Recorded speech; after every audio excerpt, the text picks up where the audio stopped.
Ces 4 films sur la Shoah ont créé la controverse, mais ils ont aussi donné à réfléchir sur ce qui est montrable ou non de l'horreur des camps. Par exemple, ce Travelling, qui est sans doute le mouvement de caméra qui a le plus divisé les critiques français. En 1960, le réalisateur italien Gillo Pontecorvo sort Capo. À un moment du film, une prisonnière jouée par Emmanuel Riva se suicide en se jetant sur des barbelés électrifiés. Et ce fameux Travelling qui crée une sorte de tableau dramatique en esthétisant la mort du personnage. En 1961, le cinéaste Jacques Rivette écrit dans les cahiers du cinéma que l'homme qui décide à ce moment-là de faire un travelling avant pour recadrer le cadavre en contre-plongée n'a droit qu'au plus profond mépris. Rivette reproche en fait qu'on fasse du spectacle avec cette tragédie. Il prend l'exemple du travelling et de cette scène-là pour dire qu'il y a une manipulation émotionnelle et formaliste de la souffrance qui a l'air de la dénoncer et en fait qui la rend acceptable. En 1994, Steven Spielberg adapte à l'écran l'histoire vraie d'Oskar Schindler. Cet industriel allemand et membre du parti nazi a recruté des ouvriers juifs dans son usine pendant la Seconde Guerre mondiale et a ainsi protégé 1200 juifs du génocide.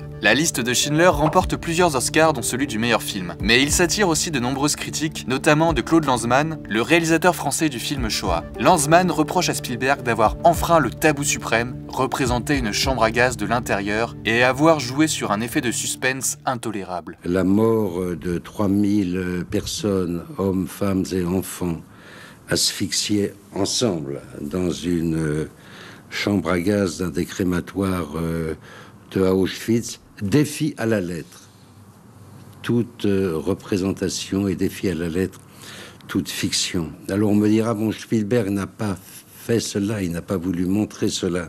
C'est tout à fait vrai, mais il a fait croire qu'il allait le faire. Spielberg a un talent immense, mais en même temps, il se sert de son talent comme d'un illusionniste. Pour Claude Lanzmann, nous n'avons pas d'image de ce qui s'est passé dans les chambres à gaz et il ne faut pas chercher à en recréer. C'est l'approche radicale qu'il adopte avec son film Shoah qui sort en 1985 et qui dure plus de 9 heures. Il y interroge des survivants de la Shoah et filme au présent. Il choisit de ne pas utiliser d'images d'archives et de ne pas faire de reconstitution.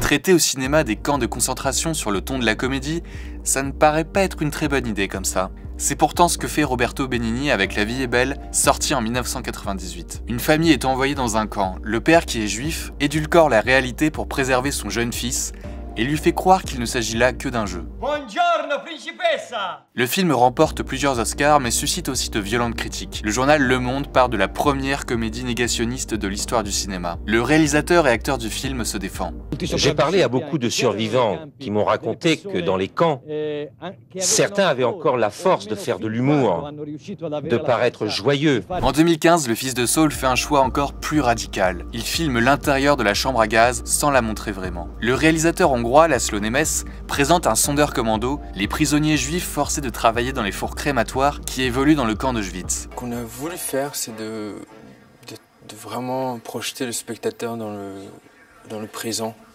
du camp, d'une manière viscérale. La caméra est immersive durant tout le film. Elle ne décroche quasiment pas de son personnage principal qui sert de point de repère. Elle joue sur la profondeur de champ pour garder l'environnement d'Auschwitz dans un flou suggestif. Le film divise, mais Claude Lanzmann, lui, adoube le réalisateur.